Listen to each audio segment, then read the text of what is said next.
Hello students, welcome to Vidyapeeth channel. This is Sonia Sharma और आज हम डिस्कस करने जा रहे हैं क्लास 10 एक्सरसाइज 3.6 के क्वेश्चन नंबर सेकंड का फर्स्ट पार्ट। तो देखिए क्या है ये, आपके पास गिवन है Ritu can road down stream 20 kilometre in 2 hours and up stream 4 kilometre in 2 hours. तो वैसे तो हम लास्ट वीडियो में अपस्ट्रीम एंड डाउनस्ट्रीम को डिस्कस कर चुके हैं, लेकिन अगर किसी ने वो नहीं देखा है तो मैं इसे डिस्क्राइब कर देती हूँ। देखिए, डाउनस्ट्रीम का मतलब है when the boat travel in the same direction of the flow of water, मतलब जिस डायरेक्शन में पानी बह रहा है अगर उसी डायरेक्शन में जो है वो बोट ट्रेवल कर रही है तो उसे हम कहते हैं डाउनस्ट्रीम। और इससे अपोजिट की अगर पानी के बहाव के अपोजिट डायरेक्शन में बोट ट्रेवल कर रही है तो उसे हम कहते हैं अपस्ट्रीम, राइट। अब यहाँ पे हमें फाइंड आउट करने को क्या बोला है, find her speed rowing in still water and the speed of current. यहाँ पे वर्ड यूज हुआ है करंट। करंट मीन्स पानी, करंट लिखा हो, स्ट्रीम लिखा हो या वाटर हो, इन तीनों का ही सेम मतलब होता है, राइट।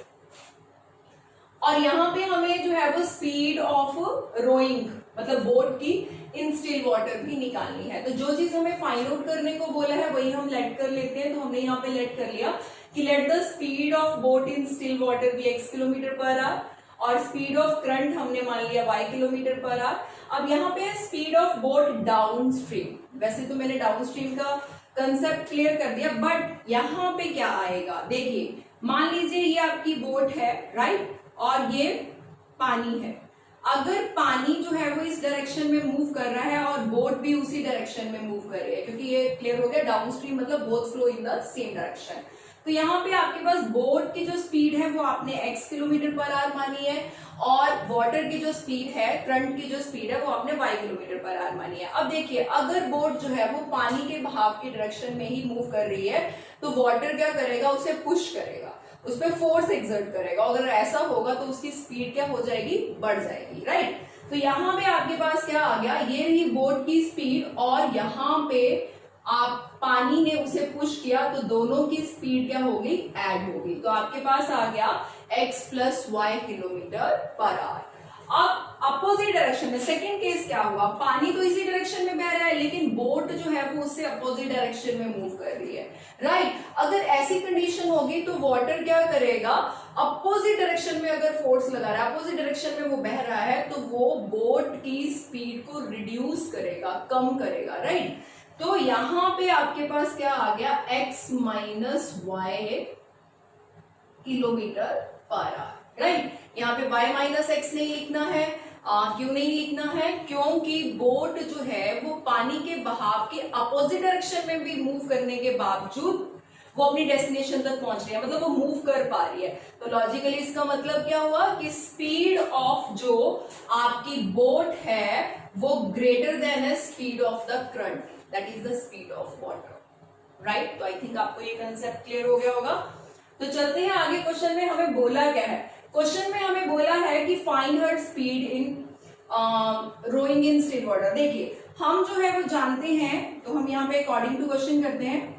तो अकॉर्डिंग टू क्वेश्चन आपके पास आ गया, हम जानते हैं कि time is equal to distance upon speed होता है, राइट। अब हम ये कंडीशन एप्लीकेबल करते हैं इनके ऊपर, राइट। अब यहाँ पे स्पीड जो है वो जब डाउन स्ट्रीम के वक्त, speed of boat in down stream, तो वो टाइम कितना ले रहा है, देखिए डिस्टेंस कितना कवर कर रहा है, 20 किलोमीटर, राइट। स्पीड कितनी है डाउन स्ट्रीम के वक्त, that is x plus Y, और time taken that is 2 hours, right.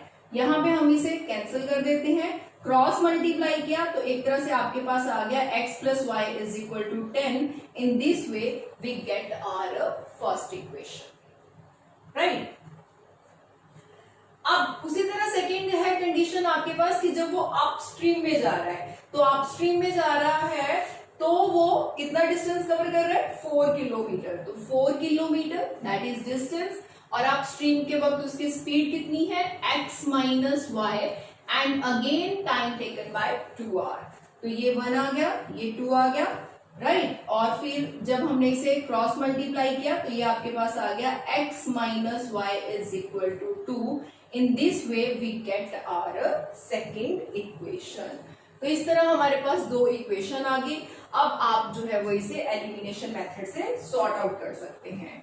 तो हमने यहां पे क्या किया, solving equation 1 and 2,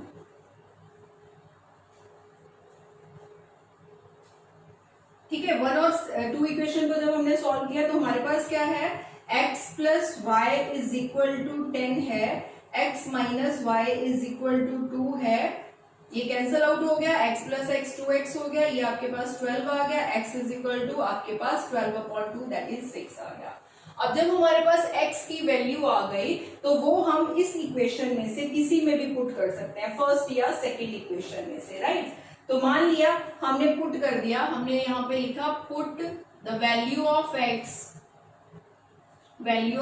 x in equation, यहाँ पे हमने नाम दिया था इक्वेशन 1, तो ये आपके पास आ गया 6 plus y is equal to 10। In this way we get y is equal to 10 minus 6, y की वैल्यू आपके पास कितनी आ गई, 4, राइट। अब हमारे पास जो हमने लेट किया था वो वैल्यू आ गई, और हमेशा की तरह आखिरी स्टेप यूनिट लगाना नहीं भूलना है।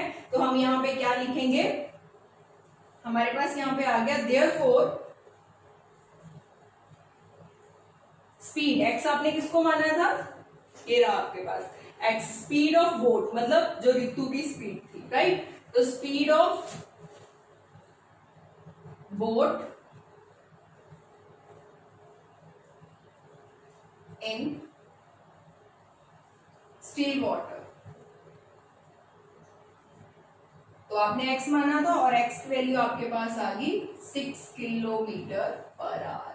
और इसी तरह स्पीड ऑफ आपके पास था करंट, तो वो कितना आ गया आपके पास 4 kilometre per hour. In this way we get our both unknown values, ठीक है।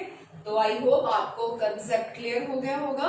अगर आपको ये कंसेप्ट क्लियर है तो प्लीज वीडियो को लाइक कीजिएगा, चैनल को सब्सक्राइब कीजिएगा, और जल्दी ही मिलते हैं एक्सरसाइज के बाकी सॉल्यूशंस के साथ। So till then take care, all the best.